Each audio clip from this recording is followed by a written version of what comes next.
Hello and welcome back to Microsoft Flight Simulator 2024. Thank you very much for joining me in today's video for the first part of a multi-part review of this aircraft that you see on screen in front of you.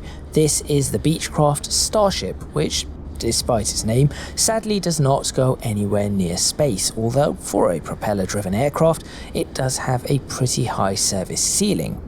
Developed by Black Square over the course of 3 years, this aircraft is available for Microsoft Flight Simulator 2020 and 2024 via the Just Flight website for, at the time of recording, £39.99. Just Flight were kind enough to supply me a key for this aircraft so that I could go ahead and review it, so thank you very much to them. But as usual, as with all of my reviews, my thoughts and my views, my opinions are entirely my own.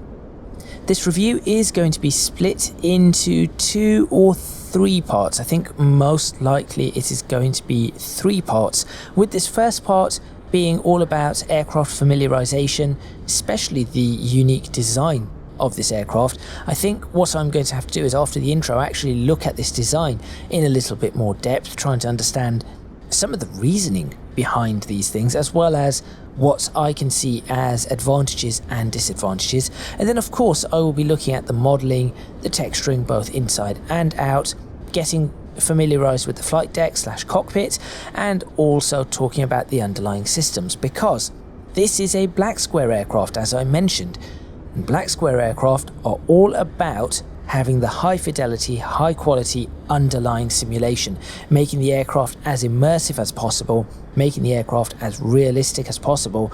Black Square makes sure that every system that they can possibly model is modelled in this sim.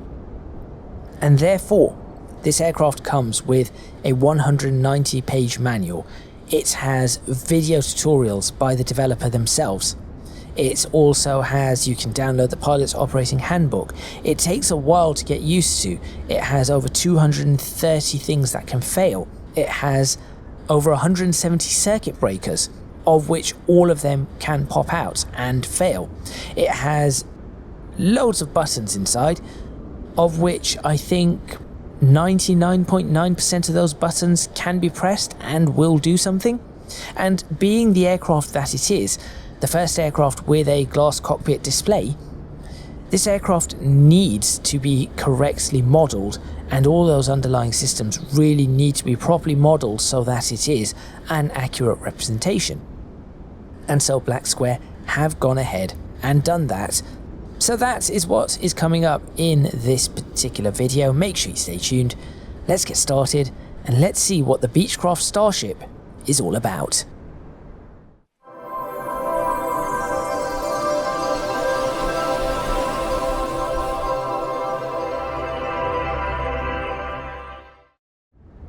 I think this is probably a good angle to start having a look at the aircraft, and I shan't spend too much time looking at the aircraft for the aircraft. Obviously there is a lot more that needs to be looked at, and most of the time you are going to be flying the aircraft from the inside.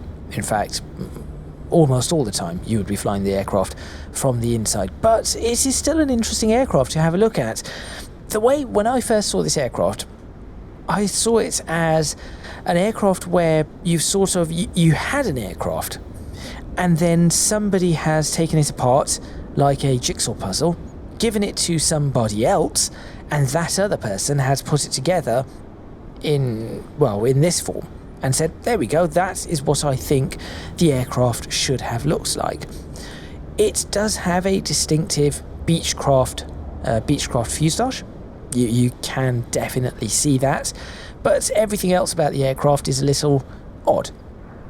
So, for example, if we just move over to here, we have these wings, which on the inside, the inner part of the wing appears to be a delta. The outer part of the wing appears to be a swept back wing. So, not sure if we could call this an arrow wing. Potentially we could call this an arrow wing. I'm not entirely certain, but yes, we have a very interesting wing, and it is pushed back quite the way back past the center of the aircraft, so it is all the way back, and that leaves no space for a tailplane. So the tailplane is moved to the front, and we have these canard wings, which actually are quite interesting because not only are they canard wings, but when the flaps go down in this aircraft, and there are only 2 flap settings, up or down, this wing moves forward and goes from a swept back wing to a swept forward wing, which is a little odd. Now, the only reason I can think of for the aircraft to do that is so that the aircraft has better maneuverability at low speed. I cannot see it having any impact on the stall speed, personally, but I can see it having some impact on the maneuverability. Maybe not that much, because this aircraft should be fairly stable at low speed as well, given the size and the shape of the canards, but I'm not a Beechcraft engineer, so I have no idea. I will point out that the canards they do have a high angle of attack just to start with, which is interesting. I can imagine that gives it a lot of drag, which is probably why this aircraft does not have that higher top speed, which was also, I think, one of the reasons this aircraft was a commercial failure. So we have that. No fin, no tail fin. There is a ventral fin, which you can just about see there, but there's no tail fin right in the center. Instead, the designer made these fins on the wings, and they are called tip sails, and they have rudders on them, and so it's not a winglet, it is a sail. And it does look like a sail, but then a fin is a sail as well. But I've never really seen an aircraft with that sort of design before. And then lastly, on the outside, to sort of complete the odd configuration, we have engines that are mounted backwards. So this is just a pusher configuration. So the propellers are mounted at the back with the intake right there. Very, very strange configuration, but it works. Apparently it was designed to keep the cabin noise to a minimum. I think that the trade-off in that is you decrease the efficiency of those propellers. Another advantage to that, though, is that having the engines so close to the center line means that for a twin prop, normally you have yaw. This would probably have very little adverse yaw, especially in the case of an engine failing, because the engines are pretty close to the center line. Of course, that is another reason why there is no fin down the middle, because if you had a fin there, the turbulence that would be coming off that would both render the fin useless and probably render a lot of the propeller useless as well. It would just cause all sorts of issues. But there we go. That is a look at the outside of the Black Square for the aircraft. Let's have a look at it in terms of modelling and texturing. Well, Black Square aircraft are not known for their high quality or extremely high quality, state-of-the-art, class-defining modelling and texturing, and this aircraft is no different. I would class this as very good to great in the modelling and texturing department. There are a few tiny issues. I mean, for example, you can just see here that there are small issues with the modelling.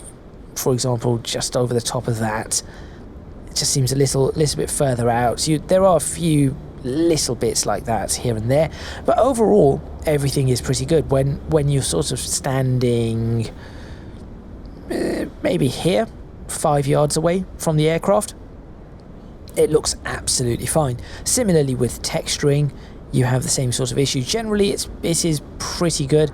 Get up close to certain things and you'll notice some of the issues with the texturing, particularly on the nose or any dirt spots. And there are a few areas where, for example, that one where there's just a little cut in the texture. I'm not particularly keen on the texture of the glass. You can just about see it there, and the texturing on the glass, I'm not particularly keen on that. It would be nice if there was there's a way to have a better glass texture. That one is a little odd.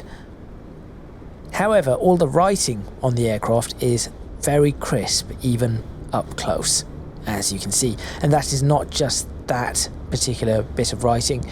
The registration on the aircraft is like that. These flags are also like that, as is the tow, that tow label, and any other label you see on this aircraft. So there we go. That is a look at the outside of the aircraft. Pretty decent overall.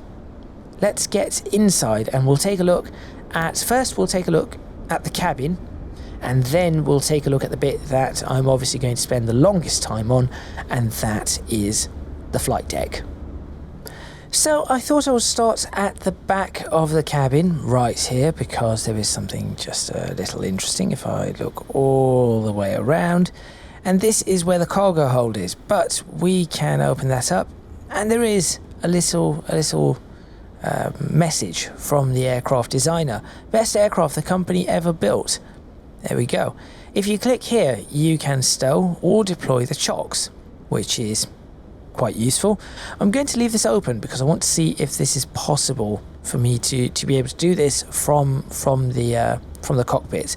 So if I can do it from way up there, turn around and just do that, that is pretty neat. Looking around this cabin, I would say that the textures, the model is very nice. The modelling is very nice in here. The texturing is, I think, the best way to describe it is pretty good, with and taking into consideration trying to keep things performance. So having the right textures, the more higher quality textures in the place where it would count the most. So for example, there's no point having wood grain that is of a 16K texture. It makes no sense. So that is what we've got here. Moving forward, this aircraft seats 7 if you want somebody to sit on the toilet, or the toilet seats. I would say this aircraft generally seats 6, not 7. But there we go. There are little buttons here. These buttons are for the reading light, which at the moment will not switch on because I haven't given this aircraft any power, so you would not be able to do that. And then two little lights that switch on, telling the passenger whether the pilot or co-pilot has switched on the fasten seatbelt or no smoking sign. Now, I think I mentioned a little earlier that 99.9% of the buttons in this aircraft are something that you can press and interact with and will do anything. Here's one of them that doesn't actually work, and that's this lever here for the emergency exit. That is the one that I've found thus far that does not appear to work. If I find others, you will find out. Going down the cabin, it's a pretty nice design overall. Quite the windows look pretty nice, well designed. The leather is pretty well textured. The carpeting looks pretty nice as well. It would be nice if there was, I know that the aircraft didn't come with it, but if there was a little lighting strip down that on both sides, I think that would look quite nice as well at night, having the aisle lighting off, but just having a tiny little strip light on both sides for night flying. But that's just me messing around with or providing suggestions for a design for an aircraft that came out decades before I was even born, I suppose. Certainly came out a long time ago. Anyway, or was designed a long time ago. It wasn't decades before I was born, I'm just thinking about that. Definitely wasn't decades before I was born. Anyway, coming to the front of the cabin area, and we do have these lights. As I said, you can press things and they do work. Door lights, that bottom one. Entry light is, I believe that light just up there. That one there. We've got aisle lights and cockpit lights. I think. I'm not sure if that one is the cockpit light. I'm going to press it and see what happens. It is. There we go. That's the cockpit light. So you would switch that on when entering the aircraft. You would switch that light on so that you can actually see what you are doing as you start establishing power on the aircraft. That sort of makes sense. Let's switch those ones off for now, and I'm going to leave these two on intentionally. You can close the door over here by just clicking on the door. Come on. Is it clicking above the door? There is a way to do this. I've done it. I've already done it. There it is. Somewhere in the middle. There we go. And I think that it presses, it's selecting this here. And you can see the animation. The animation is pretty nice. And when you press that, you can see that it turns, you have the warning change from green, or the status change from green to red to show you that the door is unlocked. And that is all quite well done. Pretty realistic. Little placard here, dedication to the designer and some of the aircraft that he designed aside from Starship. So there we go. Of course, this says first composite business aircraft.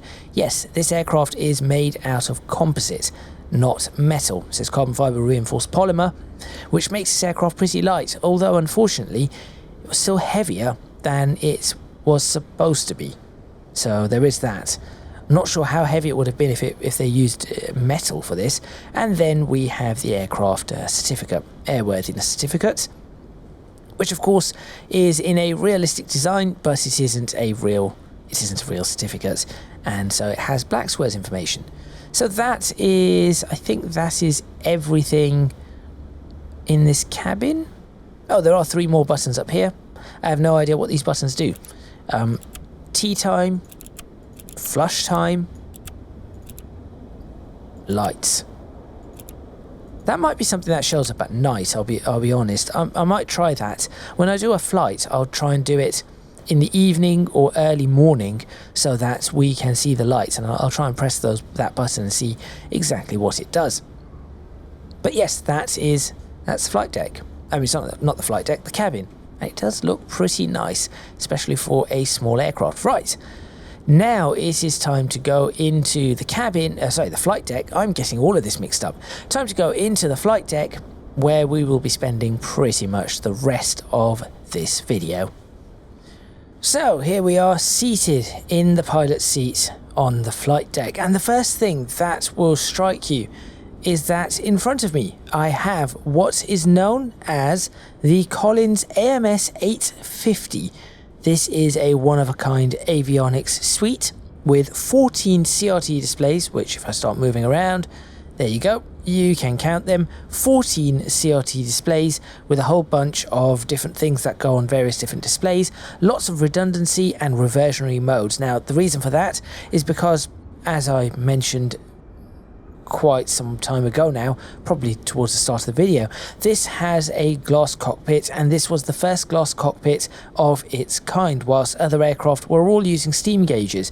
I'm sure you've seen some of the older aircraft. If you look at the 737s of the era, or the 146s, or anything like that, they all use steam gauges, just like these analog instruments right here. Say steam gauge, analog instruments. This has a glass cockpit. And because of that, there was some concern.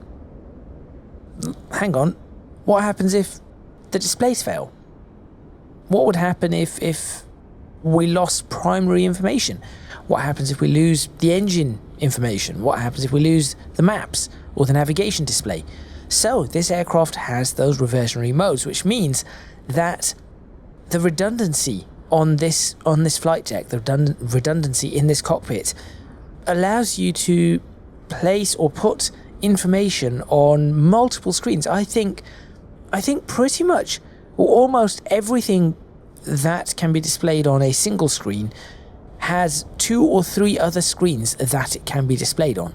So I'll show you this and what I mean in a little while, once I get the aircraft, once I get the electrical systems powered up in this aircraft. But before I do that, I would like to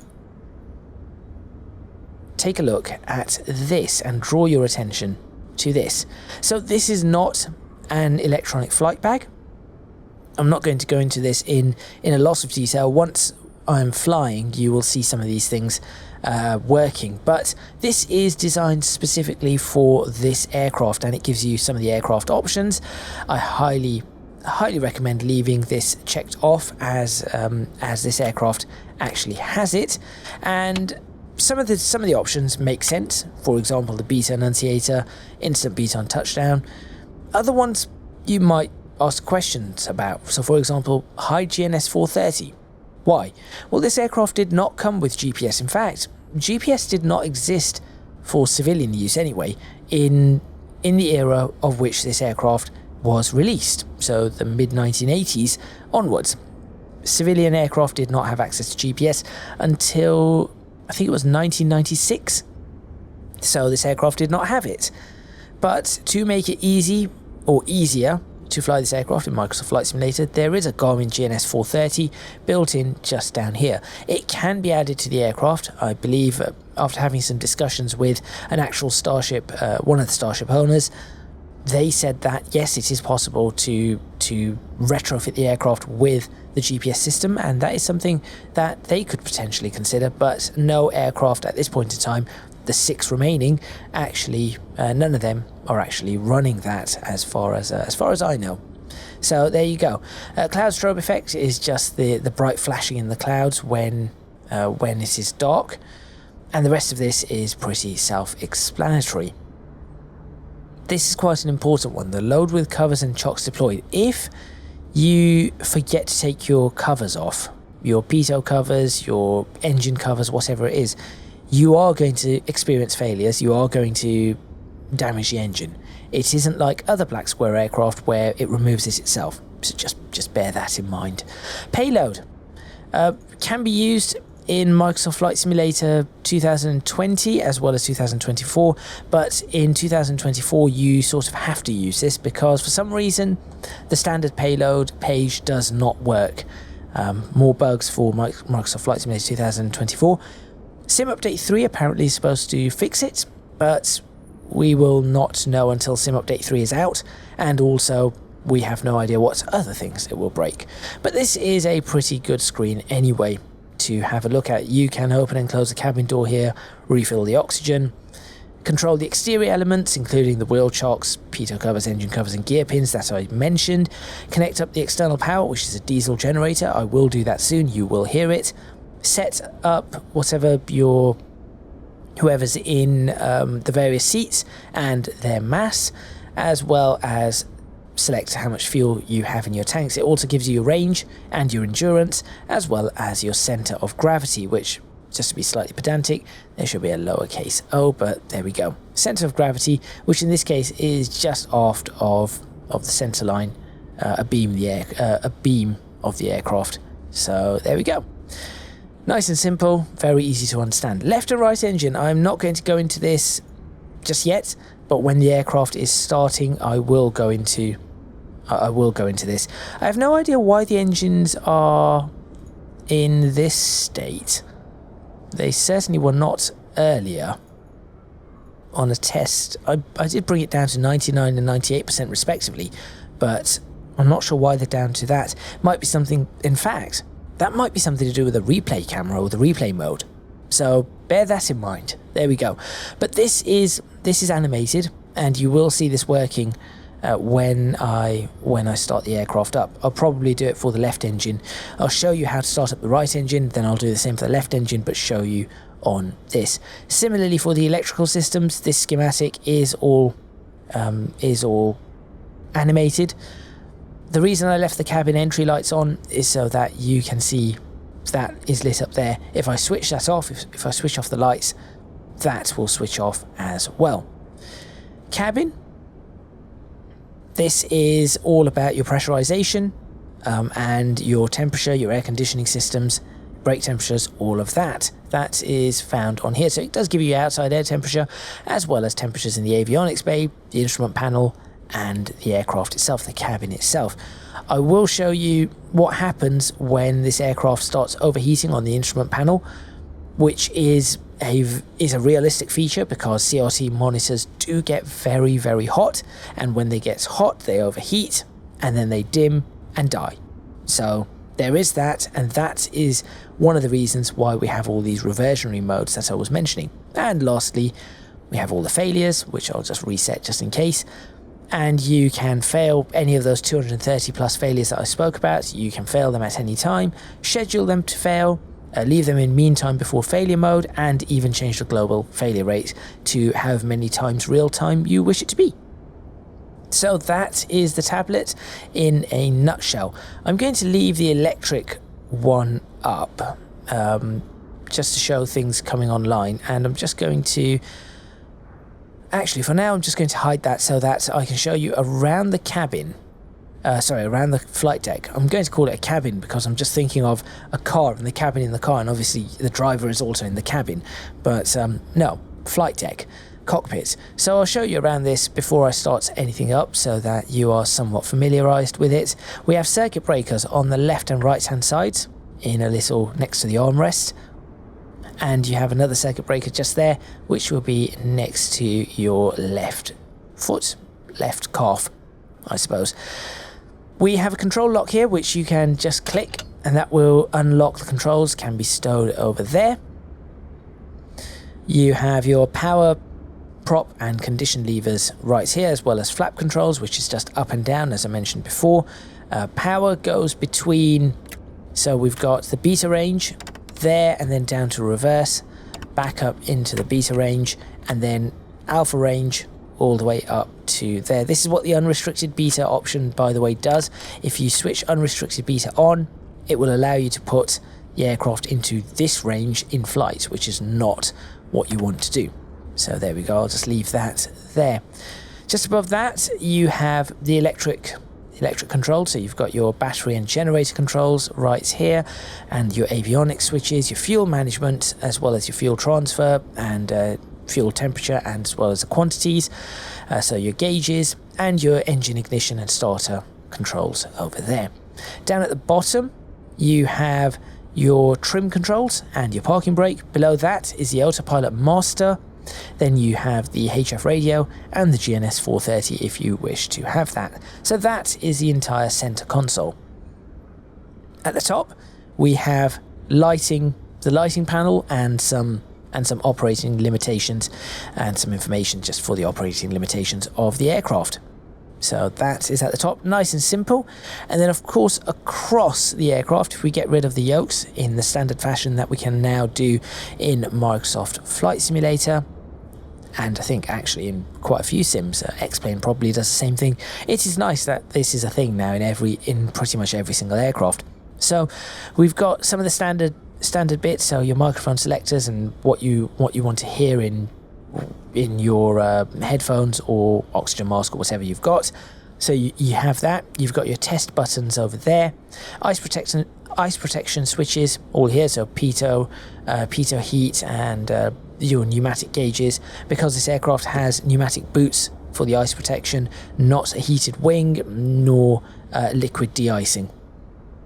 Oxygen system just under here, so you can pull that as you wish. Gear lever or gear select up down right here, gear lever I suppose. Anti-skid right there. Next to that we have the autopilot controls for both pilot and co-pilot. Note that there is nowhere on this which would tell you that the autopilot is engaged. There is a little click spot though in the middle which allows you to engage your autopilot. On the right hand side of that is our cabin pressurization and air conditioning controls. So we've got our gauges for the cabin pressurization, oxygen pressure, cabin temperature, air conditioning controls just under that, along with bleed air valves, and just above that is the pressurization control panel. And then on the right of that is of course the same things for the co-pilot with regards to the microphone selector and what you wish to hear on the audio. So that is on that side. Going across now on the main panel, we have our reversionary switches for these two panels here, as well as the CDU, which is this panel in the middle, or this CRT display in the middle. We have the airspeed indicator here, which I will switch on and show you in a moment.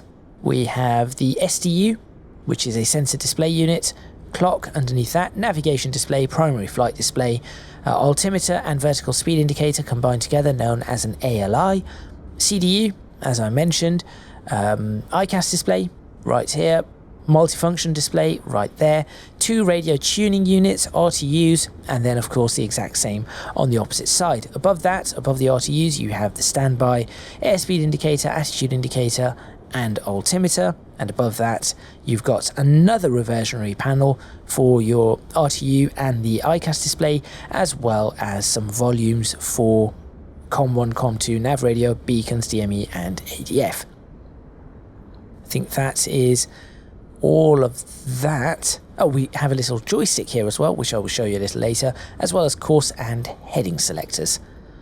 That appears to be everything there. And then just at the top, master warning, master caution, of course, fire warnings and discharge valves right here, and then an annunciator panel.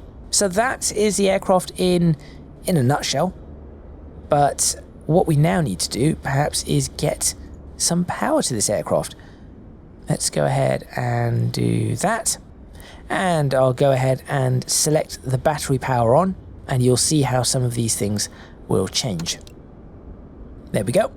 Battery comes on. I'll kill the master warning, and now you see we have power to the center bus, the triple feed bus, center bus ICAS display, which is coming in from the center bus, and the triple feed bus is able to give us avionics to the left ATC, nav 1, com 1, left clock, left SDU, right clock, and if I switched on the standby avionics here, we'd get the standby attitude indicator and standby altimeter. So those are the things I can get power to should I wish to do so. If I click here on this voltmeter, that will tell me what the voltage is on the battery, as well as the triple bus and the center bus. There we go. As well, we could check external power and all of that as well. So I'll leave that on battery. If you click this button here, that will tell you how many amps the aircraft is currently pulling. So 49 amps to run this. You will notice if we now go to the cabin and I switch on the, in fact, I'll show you that in a moment. Let's have a look at this first so that you see this come online.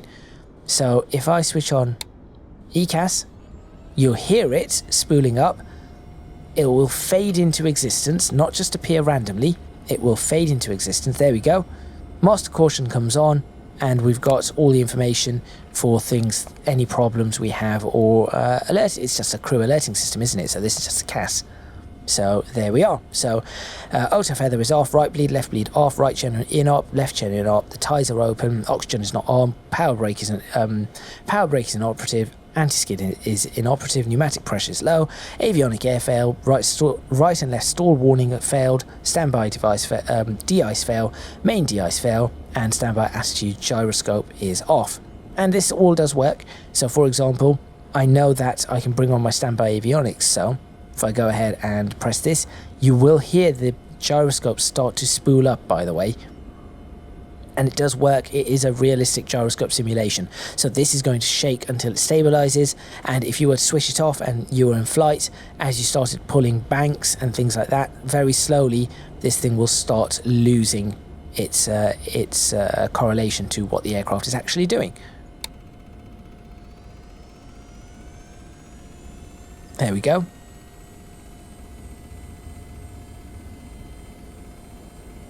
Sounds in this aircraft are done by Boris Audio Works, which for those of you who are familiar with flight simulation, very familiar with flight simulation and flight simulation upgrade packages, you would know Boris and the kind of quality that they have.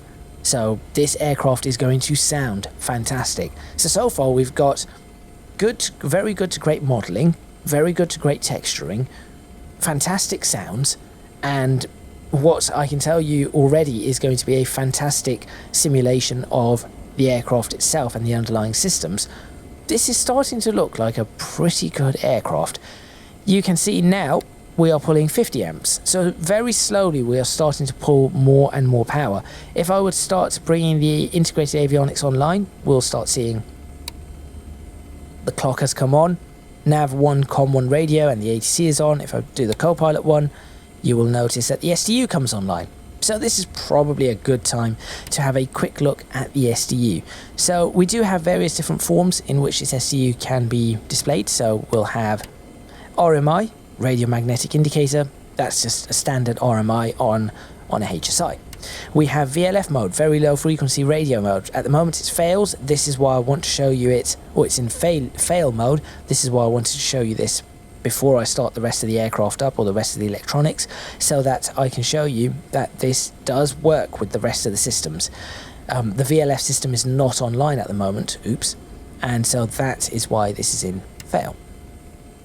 VOR1, that is self-explanatory to anybody who has used a HSI in this mode.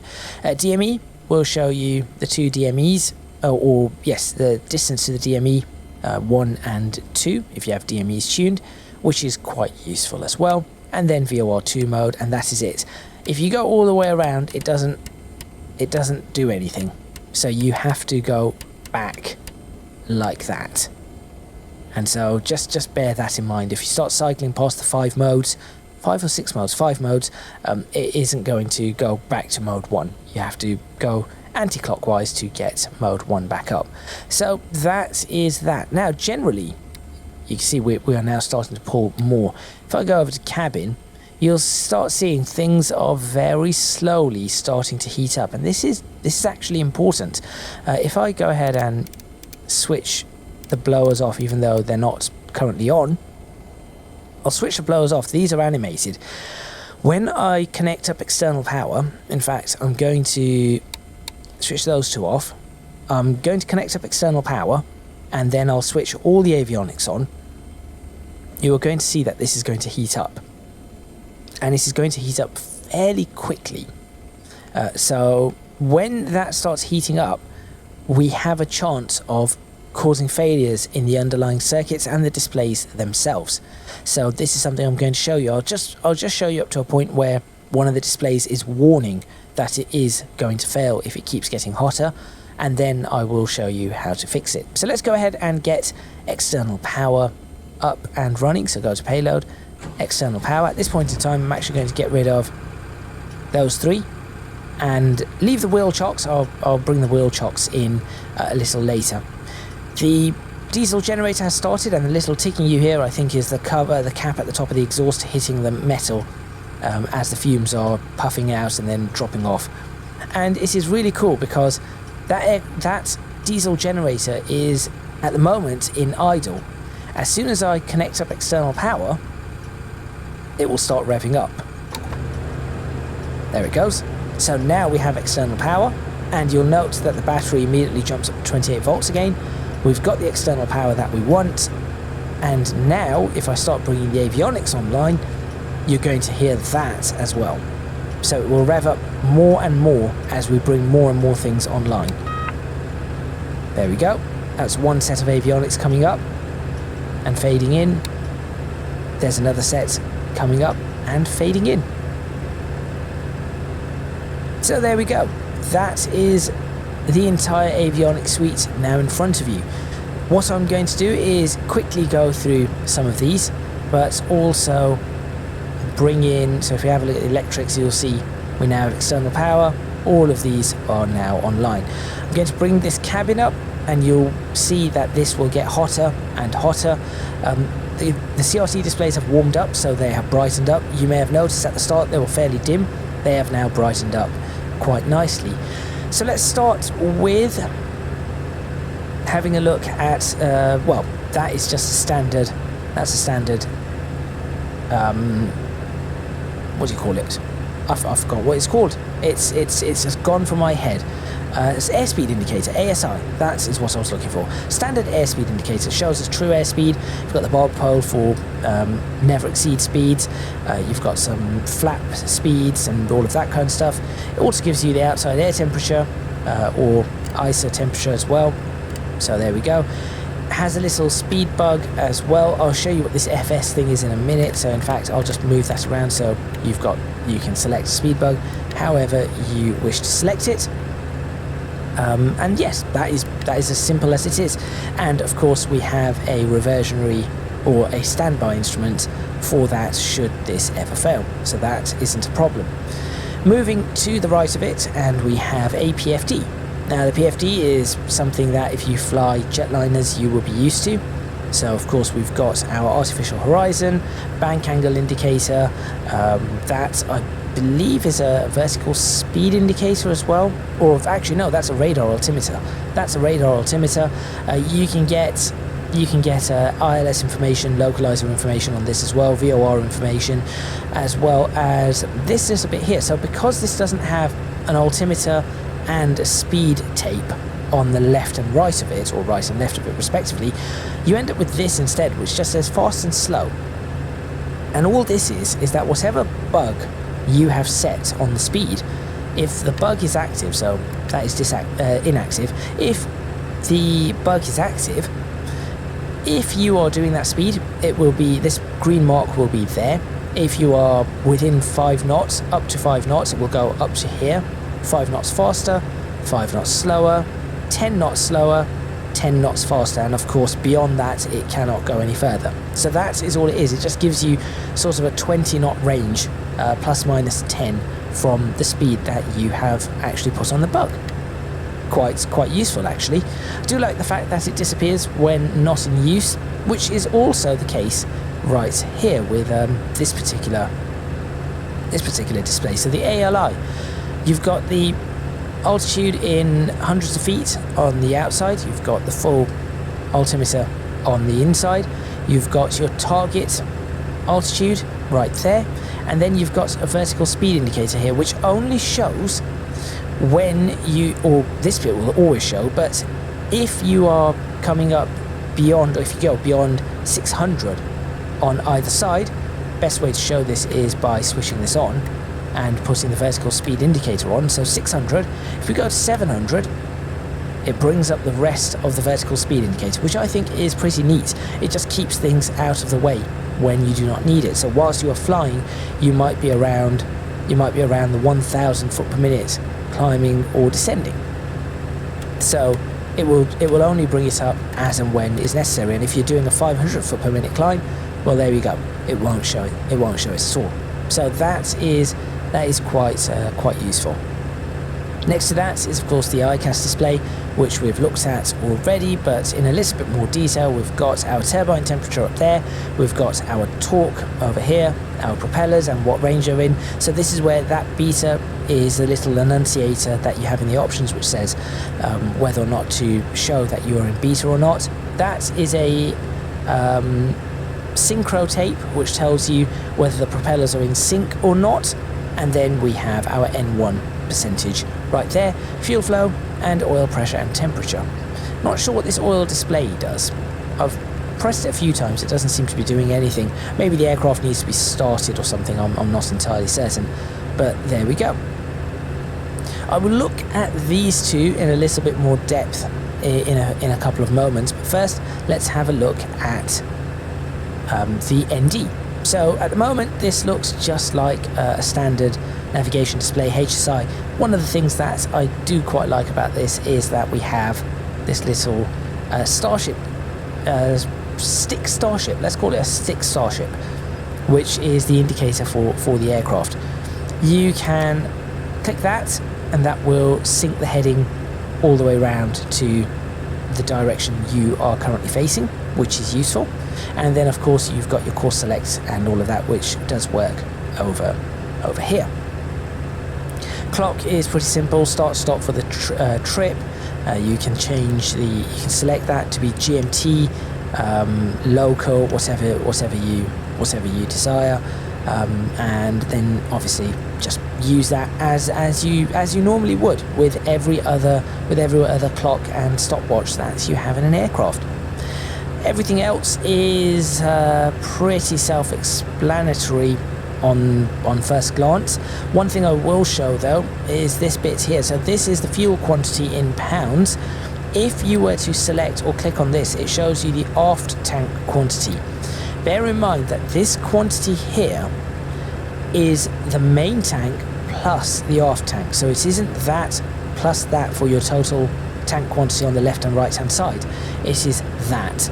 The only reason you can see the aft tank quantity is to ensure that the aft tank is feeding fuel into the main tank, which is where the fuel is taken from to go to the engines. So if this aft tank quantity is not going down and the standby pump does not help it, then you effectively write off that amount and say, well, it's 1206, take away 134 in total. and that is what you have.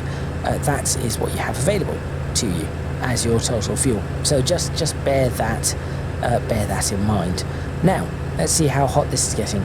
Still getting hot, and certainly getting hotter and hotter. The avionics bay does have fans on already, but things are still pretty hot and heating up even further. As we get to about 60 degrees on the instrument panel, that is when you will start seeing some errors. So in the meantime, whilst we're waiting for that, let's start looking at some of the reversionary modes. So say the PFD, let's say this display was going to fail. Well, I can just go composite down, and now I have a PFD with a little compass on it. Easy enough to use, and the rest of it still works as you would expect. Say the ND was going to fail. Okay, well, I can do that. There we go, I've got that. And on top of that, I have the SDU anyway. So the SDU is going to help me navigate regardless. That doesn't matter, we've got a standby. And of course, if that did fail, we do have a standby one of those. If the altimeter, ALI fails, we've got a standby altimeter. That's not a problem. What if the ICAS, this top display, fails? I can press that, and now the ICAS is on the bottom. Perfect. That makes that quite easy. Okay, let's bring that up. But say we needed to actually have a look at something on this multifunction display, and we still need to see the ICAS information, but we need something on here. What do we do instead? Well, we've got reversionary modes here on the RTU. Oops, that's not what I want to press. There we go. Nope, up, there we go. That now shows the engine data. So this radio tuning unit is now showing me engine information. Turbine temperature, torque, power, and N1. So that information there is being displayed. That's pretty good. But now how do I tune my radios if I need that and that has failed and I need that screen? What do I do? Well, let's initialize the FMS, shall we? And I'll do a little bit on here, but say we needed to tune the radios. Well, I've got COM, NAV, ADF, and ATC right here. All I've got to do is press that, and I can tune whatever I want. NAV, there we go. I can tune whatever I want just by typing this in, or a little tip, click on the screen, you'll see it says keyboard. When that is in keyboard mode, you can type with your keyboard, and it will type in wherever it's supposed to be typed in normally. So for example, let's say I had a 1157 and I wanted to put that in there. I can do it like that. Say I wanted to put in 109.35. I think that's one of the Heathrow's ILSs. I can put keyboard and type in 109.35 on my keyboard. There we go. That it really is as easy as that. And one of the things that I really do like about this is that it has one active and it has 3 pre-selects as opposed to 1 active and 1 standby. That is really neat. More aircraft need that. Now you might notice that there is a message currently showing up, and I will show you that message in a moment, but first I'm trying to get this to overheat a little bit further. I might close the door, maybe that will get us to overheat a little bit, I'm not entirely certain. Whilst we're looking at that, I'll show you how to change the mode on here and show you some more reversionary modes. So of course we have normal procedures and abnormal procedures available on this aircraft as well. So I could click pre-flight checklist and go through that and tick them down, up and down, just like that. Or I could use the joystick to go down and click it up and down if I wanted to do that. Skip, recall, go back to the index. If I want to go to the next checklist in a category, use this joystick and just move across, and that goes to the next checklist. That goes back a checklist. That's pretty nifty as well. But say, okay, I want to have a look at normal procedures, but I need to see the radar, because we do have a working radar on here.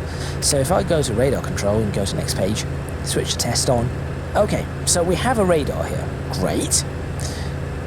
But, oh no, I need to be in, I've got an abnormal procedure. I need to, I don't know. Severe icing encounter, no, that doesn't look, let's just say it was this one. Okay, I need to go through this checklist and I need to see what's on the radar ahead of me so I can get out of this. Well, if I press arc map here and then press RDR here, I now have a radar on my navigation display. Perfect. So that is another redundancy, another reversionary mode, which is excellent. And everything on this radar, by the way, works. We've got auto tilt, stabilization, if we go onto the previous page, weather and turbulence only, and a ground terrain map, as well as a suppression for anything. So around the ground, sometimes you can get fake readings, or things bounce back and gives you, it looks like it is some sort of precipitation, heavy precipitation or something like that, or light precipitation, and it will give you an incorrect reading. You could suppress that at the expense of maybe not getting the light rain that is near ground. You wouldn't be able to see that. You can mess around with the game as well, and all of this works. There you go, look, you're looking up there, you can see that this is all working exactly as it should. No faults on the avionics status just yet, but that will change in a moment. As well as that, the CDU gives us a whole bunch of stuff. So we've got the flight plan. We can put a flight plan in. We can use different ways of following along with the legs. Again, I'll show you that when we are flying. Obviously the FMS index. We've got direct to any waypoints that we want. ADF radios, ATC. We've got transponder codes. If we want to have transponder codes pre-prepared, we can do that right here. We also have an advisory VNAV mode, which once the flight plan is up, and when I'm doing a flight in the next video, well actually maybe the next video or 2 videos from now, depending on when the descent is, I will be able to show you this VNAV advisory mode. So it is a simple FMS, but certainly for something from the 1980s, this is fantastic. It really is a fantastic system. Then we've also got a nav source, VOR1, VOR2, FMS1, FMS2. So plenty to look at. If we go back to things are about to overheat. If we go back to this and also have a look at another thing, if we go to FMS here on the MFD, we get to see more information. So we've got our waypoints, heading, track, ETA, ground speed, distance, etc. all over here. We can have a look at progress if we've got a flight plan. Tells us where we are and how well we are doing. 40 routes can be saved on this map, on this aircraft, and also they can be recalled in reverse order. So you do not have to have, let's say, I don't know, Heathrow to Munich and Munich to Heathrow. You can just have Heathrow to Munich, load it up in reverse order, and then make any adjustments that need to be made. We have the VOR DME status. This is nice and neat, as well as VLF Omega. So this is a very old system. This is pre GPS. It isn't very accurate. It has an accuracy of about a mile, just over a nautical mile. And this is why I left the message as it was, because at the moment we've got a position disagree, and you can see that the position uncertainty is 3.2 nautical miles. So it knows where we are within 3 nautical miles. Not great. Go ahead and update the VLF from the FMS, and you will see that that will change very, very soon. I'm just looking for any warnings of overheat. There we go. Position uncertainty, half a nautical mile. And now depending on time of day, weather and things like that, this would change, because VLF and Omega only work on 8 stations around the entire world, which is odd. But that is because the radio signals, the wavelength is so long and it is so slow that it bounces off the ionosphere and around the whole world. Now, of course, that leaves it at the mercy of weather and the ionosphere and time of day. So you will note that sometimes this will be more uncertain than other times. And that is all simulated in this aircraft, which I think is pretty cool. Now, I'm going to see if anything is failing at the moment. Nothing's heating up yet. Surely something is about to heat up. Okay, so that is the FMS in a nutshell, with some position summaries as well. But as I said, when I set up a full flight and we get going, I will show you this in way more detail. We've got the sensors as well, so sensor control. Do we want to have GNSS and WAAS? Do we want to have VLF and Omega? It's all up to you. Signal status, you get to see as well which ones have what strength. So lower, there is no strength. The upper ones, we've got Great Britain has 2, Maine, Maryland, Washington and Puerto Rico for the VLF stations. Omega stations, we've got Norway, Liberia and North Dakota. By the way, a lot of these no longer exist. I think the Reunion one was blown up because they just wanted to demolish it, so they decided, yep, let's use explosives as if it was like a cooling tower. The Japan one, I think, is a park. Liberia's, I'm not sure. Norway's was dismantled, it was over a fjord. Dakota's one, I think, still exists. So yes, these things no longer exist because Omega went out of fashion or stopped being used and was decommissioned in 1997. So that was many years ago. How many years ago is that? What, 28 years ago? Yes, 28 years ago is when Omega was decommissioned. So there we have it. Is anything still, nothing overheating still? I'm trying to get something overheating just to show you this fault code, and then after that I think it is time for me to it's going to be time for me to start this aircraft up and take off and just do my outro, because I think for a single video this is probably enough. Come on, let's go ahead and I tell you what, let's close the cabin. There we go. Might be because I actually have a fan on. No, I have no blowers are on. You can see that there is no blower on. The aircraft is just not warming up as much. Probably because the outside temperature is currently 20 degrees. And on a test, when I did this on a test, the outside air temperature was 33 degrees. So maybe that is why this aircraft is taking a while to overheat. But anyway, there it goes. I was going to say anyway, in case if it doesn't overheat, we'll move on to something else. Display temperature. You will see that now, if we go to avionics status, ICAS display overheat and the fault code. And behind this, you will get circuits overheating and shutting down as well. So you can get a whole bunch of these, and you will have to watch out for those. Otherwise, you can be in a lot of trouble. Anyway, how do we fix this? Oh, quite simply, I'll just blast the fans. There we go. I'll go ahead and put this in auto. I'll switch this. There we go. Those fans have all kicked in, and then I will switch on the avionics alternate blower, and that will immediately cool it down, and there we are. So that error is no more.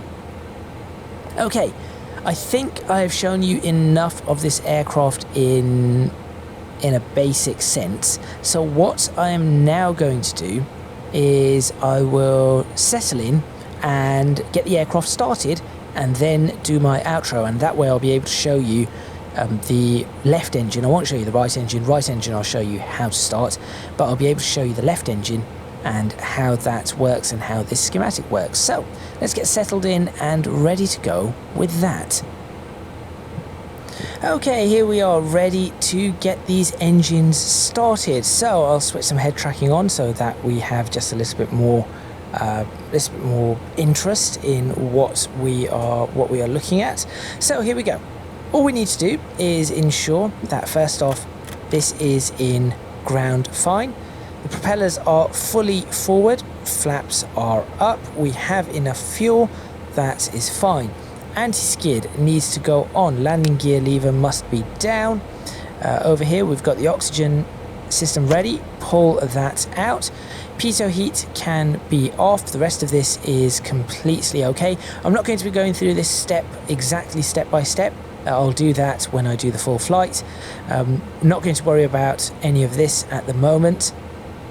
Temperatures, if we have a look in the cabin, they are cooling down quite nicely, so that is not bad. 21 degrees is what we are at. Let's see if we can drop that a little bit further. There we go. Target temperature 20 degrees now. That is good. Let's actually look at this with the right engine. I might be able to do this with the head tracking. So it is very simple. All we have to do is make sure the avionics alternate blower is on. Obviously we're doing this off external power, not battery power, so let's just make sure that we've got enough on the triple bus and we've got enough on the center bus, which we do, and then all we do is we start the engine. So ignition goes to on, you see the S, you'll see things started to move. Watch N1, we want that to go to about 12% before we start feeding fuel in, and turn that to start. There we go. And the engine is starting up. This goes very vivid, a vivid pink, as the turbine temperature goes into the red and then comes back down. Once we have good fuel pressure and temperature, we can switch the ignition off. Wait until this reaches about 60 to 65%. There it is. That now goes into run, and that's the engine started.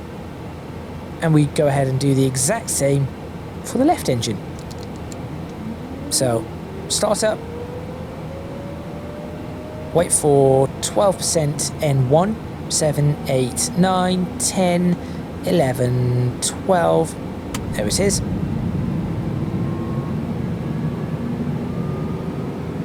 You'll see that on the left engine the starter is still active, pressure is coming up, there we go, temperature's coming up, starter can go out, so you lose that, coming up to 60%, 63, 64, 65, that goes into run, and that is the two engines up and running, and you'll see that we have everything, so you can see what's coming in, the temperature of the air roughly coming in, starters are off, fuel control units on, governor is on, fuel is flowing in through the tank, standby pump is not on, so if you were to flick that pump on, you would see that that starts spinning as well.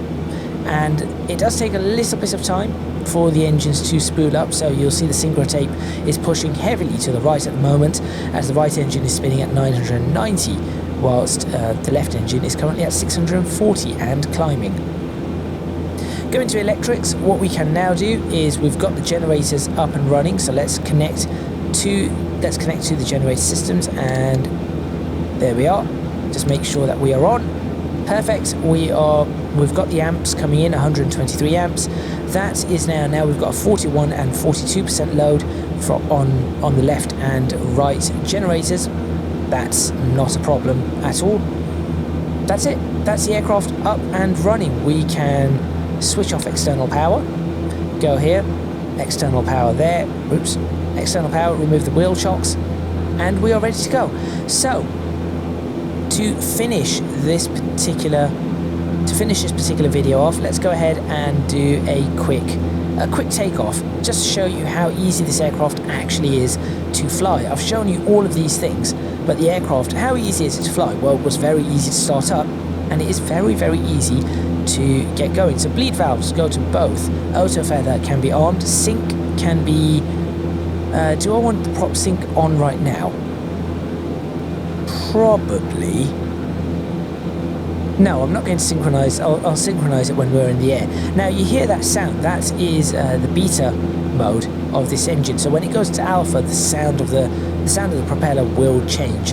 But what I'm going to do is not look in mirrors, but since I'm used to driving, looking around to see what you're going to do just before you reverse. I'm going to reverse this aircraft without a tug. I also do not know this airport all too well. I'm in Norwich Airport. So, pop the throttles into reverse. There we go. Very briefly. That's all we have to do. And the aircraft is reversing. There we go. We've reversed. And now we can go ahead and move it. We do not have to move it into any alpha mode. It just takes a little bit of thrust to get this aircraft running. It really is that easy. There we are. Just a little bit, and off goes the aircraft. Let's go ahead and get the flaps out as well. And very quickly do this takeoff.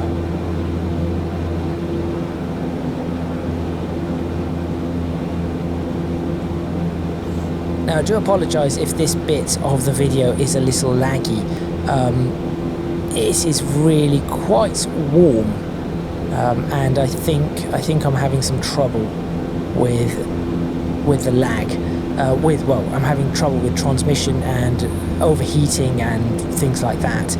So there might be some choppiness in this part of the video. actually, this has taken me 7 attempts to make. So yes, I do apologise, but this is where I'm going to end this video. So hopefully it does look okay. The takeoff does look okay. Thank you very much for watching. Which way? Where's the windsock? There it is. Okay. I'm going to turn left on this runway. I can switch on all the various lights, so we'll go ahead and do landing lights, nav lights, not that one, wing lights, nose. There we are. We'll turn down this runway, get down to the end, and off we go. But yes, thank you very much for watching. Please remember to click on the like button if you like this video. Subscribe to the channel for more videos on Microsoft Flight Simulator 2024, and certainly for the next video on this review series, because I am going to definitely do a proper flight with this particular aircraft. I think it is definitely worth it.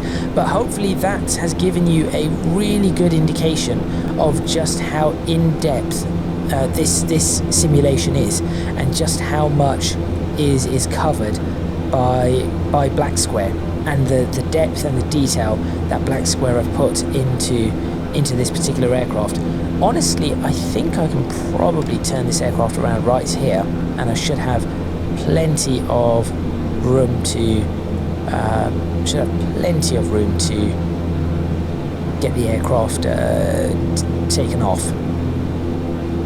So let's go ahead and do that.